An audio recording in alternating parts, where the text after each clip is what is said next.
Well, hello everyone. A very warm welcome to yet another episode of the Business Growth Mastery Show, where we bring to you 6, 7 and 8-figure entrepreneurs to share their breakthroughs as well as their journey to success. So you too can learn from that success, emulate it, and carry out all the strategies that they have done to gain the success in your business. Today, I'm absolutely delighted to have with us Raven Blair Glover, the talk show maven, or the trusted expert in her field. She has been pretty impressive and has a pretty impressive story that I can't wait to share with you. But before I let her loose to give her all the tricks and tips and the gems that she's got for you, let me tell you a little bit about her. She is a former CNN, CBS radio personality and celebrity interviewer, an award-winning talk show host, columnist, speaker, and author of this wonderful book called Talk Show Magic, which is jam-packed with tips on how you can be an irresistible talk show host, and most importantly, how you can make a business from it, which is where she got known as the Queen of Interview Conversion. Yep, I said the Queen of Interview Conversion. Yeah, I don't know if you can see her crown. Say something, Raven, and put that crown back on so that they can see you on screen for a moment. There, the Queen of Interview Conversion. And I'm sure you're going to agree that's quite a title. And after many years of searching for her purpose, she is absolutely fulfilling her lifetime dream. But this is not an overnight success story that we're sharing with you today. This is not about a get rich quick story either. This was a dream that was 20 years in the making and was realized in 2006 when she broadcast her first radio show from her kitchen table. Yeah, I did say the kitchen table, proving firstly that you can, your voice can pave the way to success, as did hers, if that's what you want to do. And secondly, that you can start from pretty humble beginnings and that you don't need all the paraphernalia that you often hear about in order to start a business, or lots of fancy platforms in her case, in terms of a radio show, in order to start. So, once again, this is a clear story of a breakthrough, and that's going to unfold in front of you as we speak to Raven, as we go over to in a moment. But let me just tell you a little bit more about her. That she has been fortunate enough to have interviewed some of the most influential business leaders, thought leaders, multi-millionaire celebrities, as well as ordinary people with some extraordinary success stories. But her sort of catalogue of people that she has interviewed includes people like Jack Canfield, America's #1 success coach, in case no one knew, Les Brown, international motivational speaker, Alex Mendozian, marketing genius, Ali Brown, self-made millionaire, and of course, Lisa Sasevich, that many of you will have heard of, the Queen of Sales Conversion and award-winning multi-millionaire business owner. And that's just to name a few of the people that she has been fortunate enough to have interviewed. And this is what some of them have said about her. Jack Canfield has said, "I've appeared on more than 1,000 radio shows in the past 25 years, and my time with Raven was one of the most enjoyable ever." What a brilliant compliment. He also described her as one of the best radio show interviewers on the planet. Well, that's endorsement indeed. Others have talked about Raven's strategies and techniques that have created thousands of dollars of value to their business, to their interviewing business. So she's not just being recognized as a great interviewer and a talk show host, which in itself is a great skill, but for her ability to help business owners to monetize and create businesses from their shows. So without further ado, let's meet Raven, the maven. Raven, a very, very warm welcome. Delighted to have you on the show today. Thank you so much, Nairu. I so appreciate you. And I want to applaud you for all the great work you're doing. Let's give you a hand because you are doing some amazing things. This series is just awesome. And I know you, and you. Each and every one of you are going to get so much from the different speakers. And I feel blessed that you considered me and asked me to be one of your speakers. So thank you. And thank your audience so much for tuning in today, because they could be doing a lot of different things. Glad to be here. We are delighted to have you. Why don't we start by you sharing your very unconventional story, which is what I was saying to people, 20 years in the making, etc. And tell us what inspired you to become what you are today. What's so unconventional? What inspired you? Yeah, thank you for asking me that. And I love to have the opportunity to share my story, because my story is a story of getting through your stuff, making that U-turn and finding your right path in life that's fit for you. So you can be in your elements, you can change lives. So my story started right here, is where I made my U-turn in my life. Wow. At Methodist Hospital. Yes, in Houston, Texas. My mother, here's a picture of my mom and I a few years before that happened, maybe 10 years before she got ill. That's her. That's lovely. Yeah, she is gorgeous. Her name was Emily. And so she told us like the night before that she had to go in the hospital and have a serious surgery.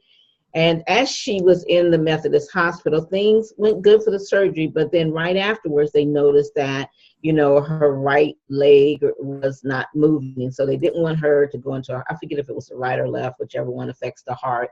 And so they had to rush her back in there.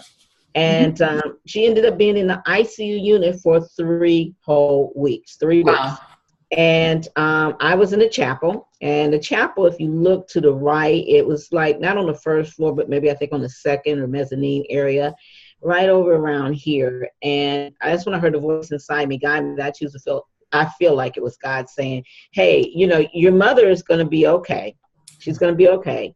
She's going to be different, but she's going to go home. She was different. She was in the ICU unit for 3 weeks. When she left, she was in the wheelchair. But during that time, the voice inside me told me, you're going to need to step up, show up, and grow up. Step up, meaning you're going to have to, be the daughter that she, brought you up to be. You're going to have to be there for her now. Your mother needs you. You're going to have to show up in a big way. It's a crowded world out there. You're going to have to do something really amazing that's going to take you from making $55 an hour, which that's what I was making. I was 55 years old, making $10 an hour. Can I just stop you and just say that again? You were 55 years old and you were making $10 an hour. I hope you're listening to this. Yeah, yes, go on. Yes. Sorry, Reagan. No problem. No, that's huge. And I want people to get that, because I was in my midlife when this happened. And so, the voice said, you're going to have to step up, show up in a big way, and you're going to have to grow up. The grow up is the ouch, because that's where you basically have to look at yourself, as Michael Jackson is famous for saying, or was famous for saying, as a man or woman in the mirror, and look at what's right and what you need to kind of fix. And I had to take responsibility for being 55 years old, making $10 an hour. Why was I in that situation? I went to the best schools. I lived in the suburbs. My parents owned a chain of restaurants. So I was always had that entrepreneur blood in me. But for some reason, I was settling in life. I was stuck in a rut. I wasn't depressed, but I didn't want more out of life. I was just kind of settling. So as we sat in that hospital, my sister Tracy and my son over here, Blair, we all lived at the hospital for not a couple of days, but for 3 weeks, staying by my mom's side, being sure that everything was done right. Well, what I did, a little bit different from what my sister and when my son was going back and forth to New York, was during that time in the hospital, I would use the computers and I would try to figure out what can I do in a big way that was going to help me step up and show up and grow up. And then I heard this man here, Alex Mendozian, my #1 male mentor. At that time, I didn't know Alex. I had paid for a course on payment plans called Teleseminar Secrets. And Alex said the quickest way to become an expert was to interview experts. And I knew I had a gift to gab. I came from 20-something years in health. And so that was my hope. That was when I was able to see that gleaming light, the small little light that gave me my aha moment, that told me, you can do this. You can use the power of your voice and your heartfelt message and go out there and change lives. So long story short, I ended up being at the hospital for 3 months with mom, off and on. Mm-hmm. And during that time, I learned how to use the power of my voice. I learned how to be a talk show host. I learned how to create a podcast from my kitchen table, as you said earlier. And I learned how to really get good at asking great people to allow me the opportunity to interview. And 6 weeks later, I launched my show, Women Power, that's gone on to win 2 multi-awards as award-winning host. Ended up on Careers from the Kitchen Table, another award-winning show. Also went to CNN and CBS, and now on my own radio station called Amazing Women of Power. And I've written many books and teach people all over the world how to take their voice and change their life, make that U-turn, get out there and interview those heroes and sheroes that are important in your industry, important to your audience, and use it to create books and audio series and radio shows and web TV shows, and really get your message out to the masses. That is an amazing story. I'm sure you will all agree. This is not the conventional story. I did say right at the start, this is a very unconventional path that she has taken. But I know the answer to this, Raven, because you and I have spoken many times about this in your book. Right.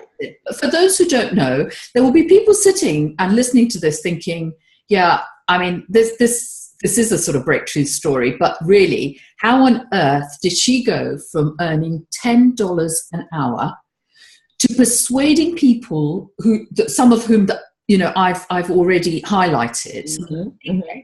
How did you actually manage that? How did you go from the $10 to, you said you got onto Alex Mendosian's mentoring program, which was fantastic. Mm-hmm. Mm-hmm. Yeah, how do you get people to say yes? I suppose a lot of people are sitting there thinking about that, because I know I did the first time I met you. I thought, well, how did she make that transition?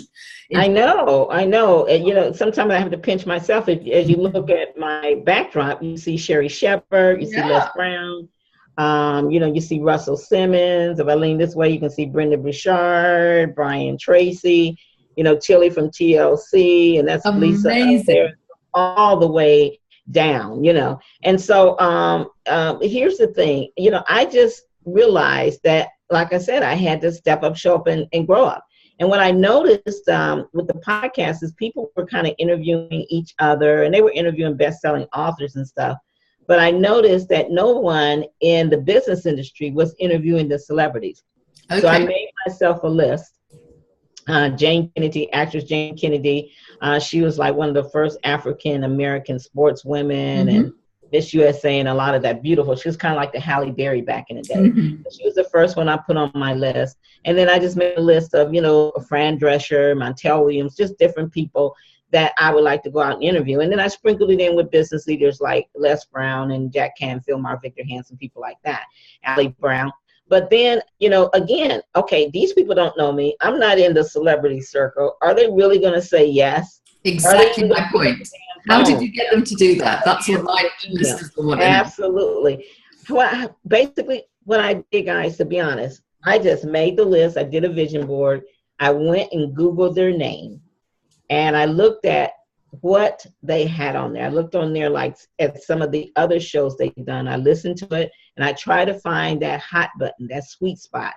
And that's how I communicated with them as to why they should be on my show. So for instance, if Russell Simmons just wrote a book about business and how to do a business and how he started his business, mm-hmm. then I would go to him and I said, look, I have this great show. It's called Careers from the Kitchen Table. It's for home business owners like yourself. I read your book.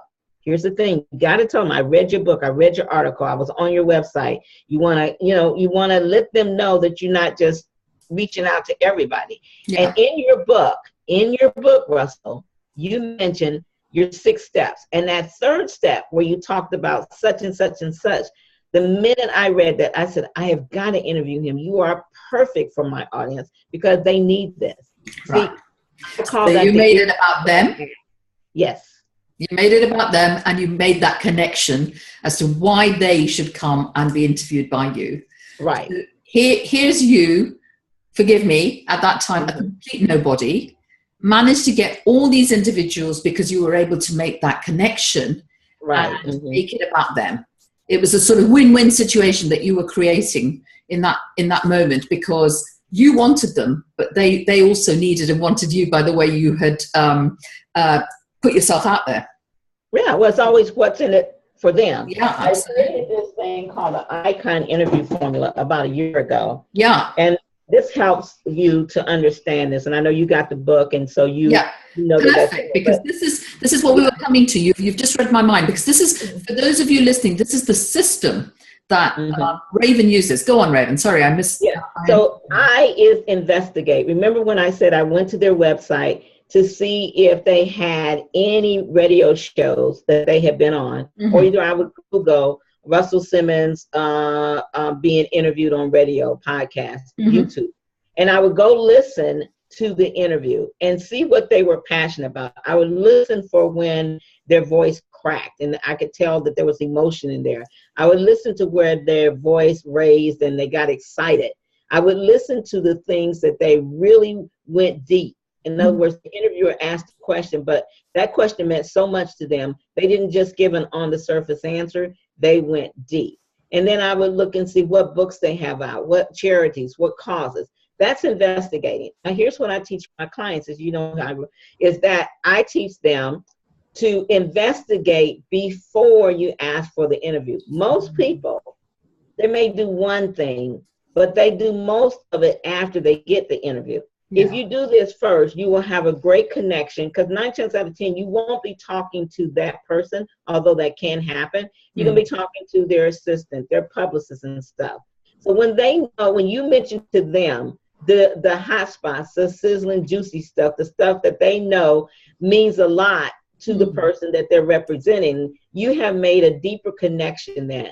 That makes you stand out of more than just someone that's just sending a loose email, mass emails, or making phone calls, hoping to land an interview. You see what I'm saying? It's absolutely. And then you want to own your platform. Now, this is where many bloggers, radio hosts, podcasters, they drop the ball. Even telesummit leaders like yourself and me. You know, you have to own your platform, meaning you have to sit in your posture. You have to, elevate your voice, unleash the power of your voice, and you have to power up that voice, power up that attitude. And you can't go to them like, kind of like sounding like a little old mouse. You got to, talk like you're on CNN, CBS, MSNBC, one of the major stations. Don't talk down and say, I have a podcast, a Periscope, or anything. Don't talk it down. Now, even though those are nice buzzwords for us in business, it may not be that's not exciting enough maybe for Russell Simmons or Fran Drescher that are usually used to doing mainstream radio. Now, people nowadays know more about that podcast and Facebook Live than before. But when you come to them like you're broadcasting from CNN and CBS, even if it's your home studio, even if it's a telesummit, even if it's a podcast or Periscope, you will stand out. You will pop more, because they can't say yes to everybody. And they want to know that they're with someone that stands in their power and use that power voice so they can shine. Lastly, you got to get to the nitty gritty. You can't talk long. You can't share your story. You can't get too deep. You have to get to the nitty gritty, because their time is precious. And that's our Icon Interview Formula. If you just do that alone, you will find you'll get more yeses than no, especially the investigate part, because that's one step of our irresistible ask. And it's not what you say, it's how you say it. That's why it's so important to follow those steps. Fantastic tips there. And I couldn't agree more with you. So many people approach potential, even prospects or host shows, interviewers, will contact sort of potential speakers, and they won't have done the level of research required. And then they wonder why they get blown off in the process. So we've now got to a stage where you are interviewing some amazing people. You've got a technique that you've over time shown us as the icon technique, but at the time you were developing it, and you were sort of creating finesse around it, but you were getting some amazing names to say yes. Yeah, and they would just happen like one in a row. How fantastic is that? Yeah, I mean, it was a lot of yeses before I got to the no's. However, I did get no's. I definitely got no's. I was going to ask you, did you get no's? Was dripping on people, and eventually some of those no's became yes. You got to know there's a fine line between being persistent and being a stalker. Don't be a stalker. Absolutely. You got to grip on them, you know. And the way I would do that is I would be on their list. You know, I would show up at events where they were event. I would be visible. I would, you know, I didn't then, but now you definitely can. You can retweet their things and stay on Facebook, because when I was starting, social media wasn't that huge, you know.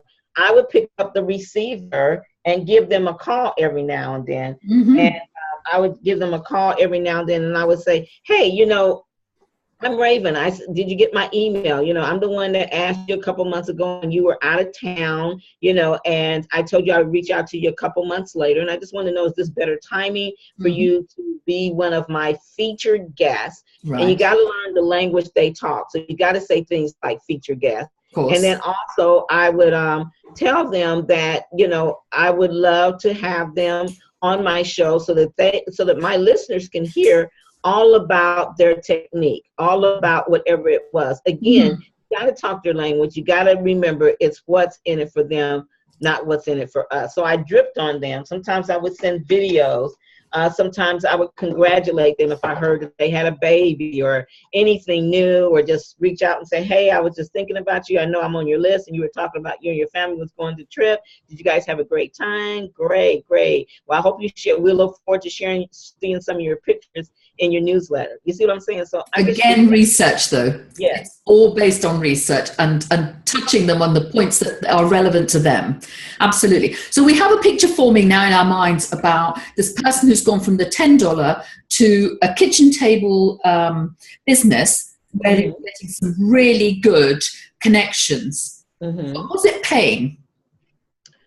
Was it paying? Was it paying you to have, were you getting some revenue through the door? Okay. At first, no. At first, and I'm glad you brought this up, because remember, I was supposed to have a voice inside me to step up, show up, and grow up. And one of those stepping up was making money. Yeah. You know, here's the thing that happens to a lot of Telesummit people and, you know, people that are doing podcasts and stuff. We really enjoy our shows. We really enjoy our interviews, and we forget that it's not a hobby. It's either our business or an extension of our business. So it took me a while to get on a money path. I started doing like most of my clients, enjoying what I did, and I forgot my why. And that's why I'm asking that question, because so many of my clients will often say that they have a passion. And I'm always encouraging people to start a business that they are passionate about, because if you've got the passion, you can get past most things. But sometimes passion doesn't pay on its own. You've got to do something over and above that to get some money in, you know, coming in. So I'm really pleased you said that. Give us an idea, Raven, from that moment in hospital. I'm just trying to give people an idea of the timeline. So you're sitting in the hospital. You have weeks in that awful ICU with your mum and the uncertainty. You, at this point, are researching. I'm understanding. You come out. You realize you've got to step up. You start to make contact with these individuals, and you start to build on that and get those interviews. How long before it started to pay, or how long before you started to realize that it wasn't paying and you had to do something different? It almost took a year. Right. Actually, a friend of mine, not a friend, she's a friend of mine now, but I didn't know her. Someone had mentioned me at a conference and to her because of my show, Women Power. Yeah. And she said, you should be on her show. You know, it's all about empowering women. And her name was Carla Carter. And so Carla emailed me and she said, you know, I heard from you from Heshy Siegel, and I want to find out more about your show, and can we connect? And then she said, by the way, I'm just curious because I don't see anything on your website, any packages or anything. How are you making your money? Ah, interesting. And then I was like, I can make money from this, you know? And so I connected with her, and she's in investments. And she told me, she said, you gotta put something on here on your site, put some packages together. So I created commercial packages and things. I also invested, at that time I wasn't making $200 a month, but I invested on a limo coaching program that Alex had, where he would coach you for for about 15 to 25 minutes, however long it took him to go from his house to the airport, and you paid $200. And I remember scrounging up and asking friends to loan me that money. And then I talked to him, and he said, you're doing a great job on interviews, but you got to turn this into profit. Yeah. And so after talking to him and Carla, I realized what was missing was I was treating this like it was a hobby, not a business. Yes. So I began to incorporate the word entrepreneur at the end, or the word preneur at the end. So as you know, you have my book, Talk Show Magic. I talk about the talk showpreneur or the interviewpreneur. And if you think preneur, it will help you have the mindset of an entrepreneur. And it will push you past it being a hobby to a business, because having a show, doing interviews for telesummits, if it's not your direct business like it is mine, it's an extension of your business as far as the marketing side. So you have to look at, first of all, what's your why? Be clear of your why, be clear of your intentions. Some people's intentions is to build a list, and it's not to make money. But as long as you clear of your intentions and you see that your list is growing and growing and growing, that's fine. I'm very adamant, as you know, about people making money with it, because there's so much money to be made. You can create CDs from this. You can create audio series from it.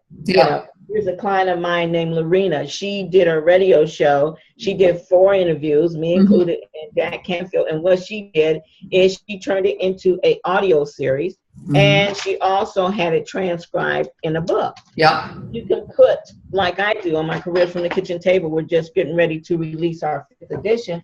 And what I did is I put some of the top people I interviewed, and in the chapter under Raven Grills the Gurus, then I went out there and I sold opportunities for people to put their story in the book, hook their wagon to the people that I've been blessed to interview, and I charged them $4.97, and we put 55 in there. So I began to, at paying me $4.97, I began to stretch, think out the box, and act like a talk showpreneur, an interviewpreneur, and not have any more hobbies. So check your mindset, check your why, and create a strategy. I call it an ISSP, ISPP, interview, success, profit plan.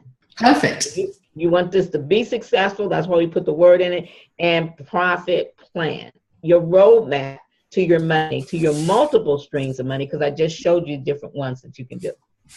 Yeah, absolutely fabulous. So now let's bust some myths here, because there'll be people sitting and listening to this, I'm sure, thinking, I'm not as confident as Raven as a speaker. I couldn't do this. Even if they were thinking about doing this, maybe they're just thinking about generally going out there and starting a business, let alone a talk show business. But I'm not as confident as Raven. I can just picture people's mind, ticking away in this way. What would you say?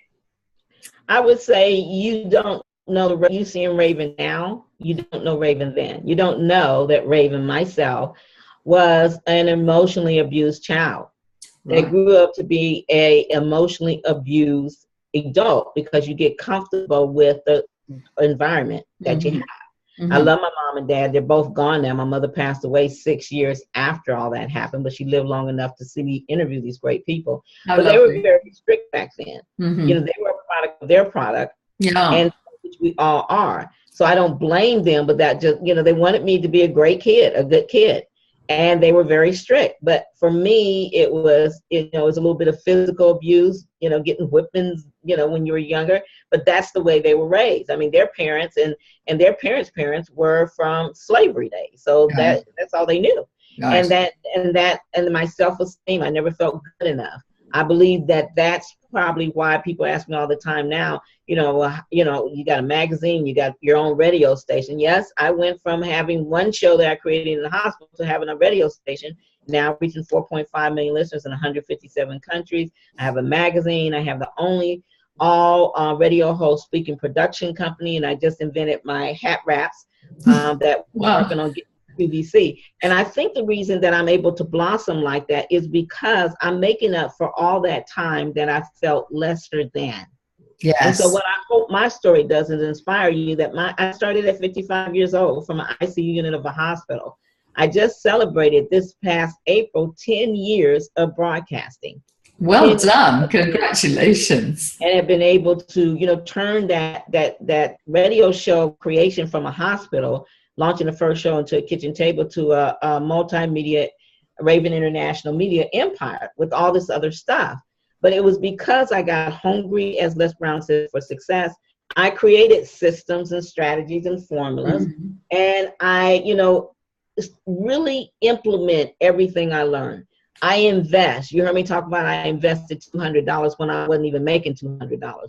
I am quick to invest into, sure, I got my free books and audios, like we all start anywhere. But then I realized, if I wanted people to pay me $200, I better be paying somebody $200.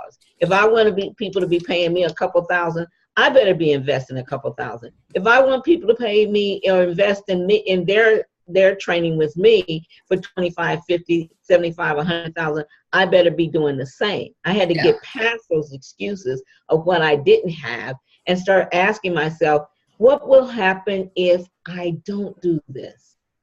Yes, absolutely. What's the impact of not doing as well as the impact of doing? Absolutely, a fantastic point here. Okay, so we've talked about some of the other myths, because you've talked about how you've overcome the no. So I don't want to go back to that, but I want to ask you, a lot of people will be sitting there also making some key mistakes. So in your opinion, what are some of the key mistakes that they are also making, either in generally interviewing or as show hosts? Yeah, we're talking about both, or even if you're just doing a telesummit, because some people don't want to go to a show host, or even if you just want to do an audio form of interviewing and using these skills. Some of the biggest mistakes I find is, you brought it earlier, people want to do what they're passionate about, but for some reason they can't coordinate the fact that even though they're passionate about something, they're supposed to make money from it. So again, remember that this is either a direct business that you're doing on this, whether interviewing or having your show or doing telesummits or creating all the series, or it's an extension of your business. Either way, you need to make money from it, and it's okay. The other thing is, people stay in learning mode a lot and not in enough implementation mode. Implement. And the other thing is, you just have to put your big girl and big guy draws on and go out there and ask for what you want, because if you don't ask for what you want, you will not get it.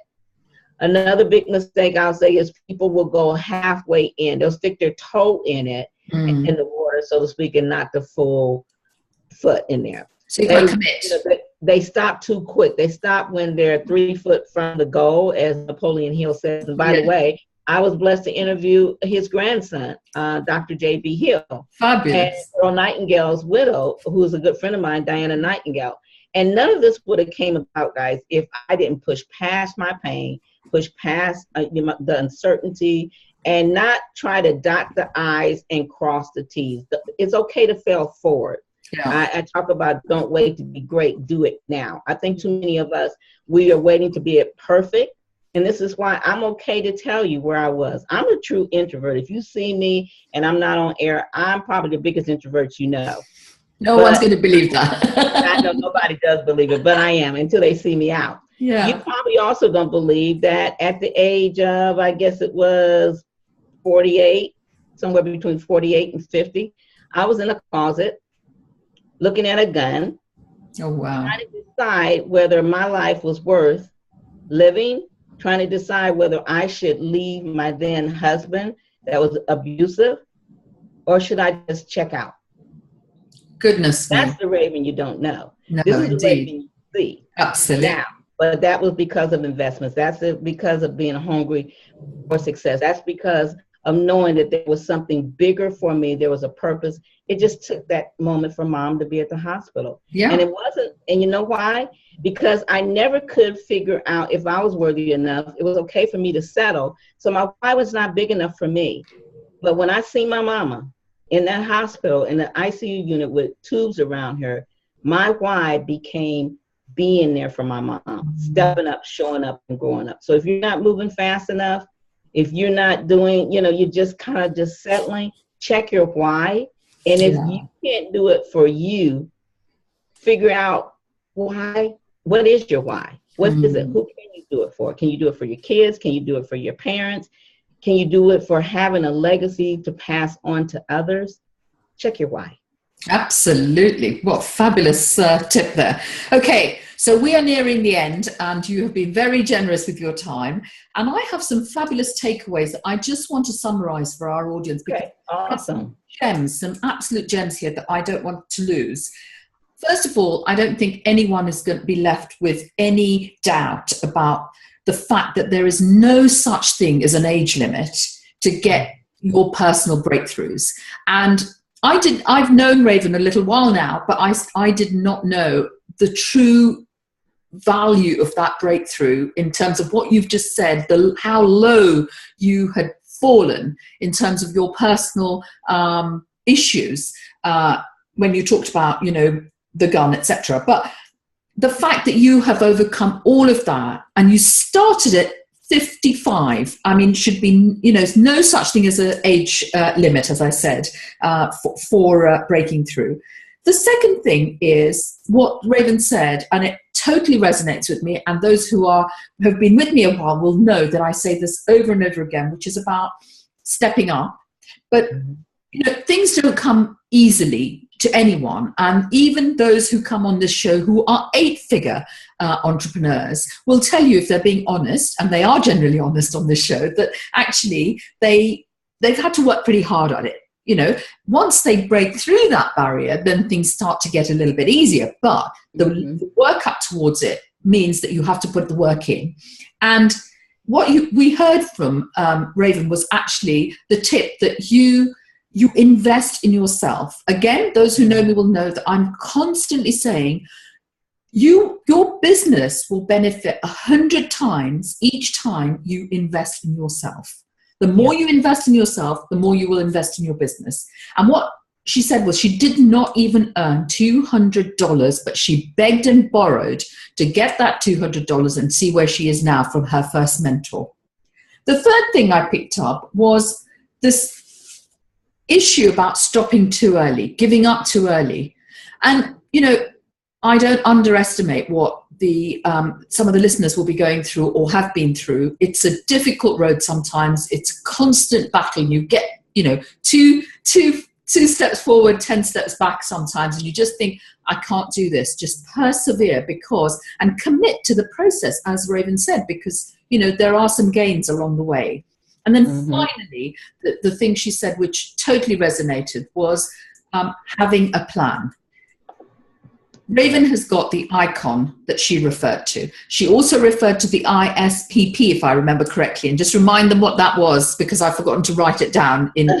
Absolutely. That's your interview success profit plan. Keywords being success. You're going at it to be successful. That's your intentions. And it's a profit plan. You're going to make money, honey. Absolutely. So don't make it not just passion, but make it profit. Passion and profit, which is the ultimate success formula. So before we end, I know that listeners, have benefited hugely from what you've had to say today, and I'm sure they're going to be totally inspired by your very unconventional story. But in addition to giving you the last word, I also want to share with the audience that you very kindly agreed to give away an electronic copy of this wonderful new book of yours called Talk Show Magic. And you can get hold of Raven's book at talkshowmagic.com. Just go over there and you will be able to access your free electronic copy of the book. So absolutely. So go check that out. Again, that's talkshowmagic.com, and it is going to show you how to unleash the magic within you and be irresistible host, and be able to have the mindset of the talk show or interviewpreneur and turn it from a hobby to a business. The icon interview formulas in there, worksheets in there. We talk about the triple threat interview and all that. So it's a lot of good strategies and tips that I put together that help me, even how to get testimonials and things like that. look forward. As I said at the start, it most certainly is jam-packed. I can attest to that for sure. So Raven, any final words you want to share with the listeners before we go? Yes, I do want to share with the listeners that, like you said, it doesn't matter how old you are or how young you are. You can be whatever you want to be. You just have to remember that if it's your dream, it's meant for you to have it. I think Napoleon Hill said, the mind of a man or woman that can conceive or believe you can achieve. And just want to share this little bit with you. You heard me mention that I have an invention. Well, that happened this year. And I turned 65 this year. So you see, two major things happen in 55. I never thought I would invent anything. And this is a patent invention, true life invention. It started from me loving hats and carrying a purse full of hats everywhere I go. Because I wanted to match the and that's the actual picture. And this was just 1 year ago. Me and my husband would go to conferences and conferences. And the problem I had is I had a favorite hat that the band came off, and I love this hat because it tilted right and all this. Then I had my white hat that all those women love, white fedoras, and it would always get dirty. So those were my three problems. So I created this thing called a hat wrap. It's a wrap that goes on a hat, and it took this hat from like this to this. This was an idea that happened last year around this time. And I think it was October, November. I met someone that knew a seamstress. I told them about that I had an idea. I didn't tell them what. I met the seamstress. We teamed up, and a few months later, we were able to invent this. Now, we have a whole collection of 20 different hat wraps. We're talking to someone on Home Shopping Network. It's not a hat, it's a wrap. It's Raven's custom fedora, not a hat, it's a wrap. And I hope that inspires you. This happened this year just from me dealing with the problem, and it will take your any hat and make it a new hat. And then whenever you want your old hat back, you just simply take it off, and there you are. Wonderful. So proving to us that at 65, not only is she a very successful talk show host, and in the 10 years she's moved to that level, but now at 65, a booming entrepreneur in the hat market as well. Yay! And I went from carrying that suitcase to now I just put them in here, and I have a whole week of I can have a different look every week just from putting these on to my. So. Amazing, absolutely amazing. I believe it. What a lovely, so right man, tell me about it. Story to end on. Absolutely wonderful. So it just remains for me to say a huge thank you to you for being on the show. You did a great job.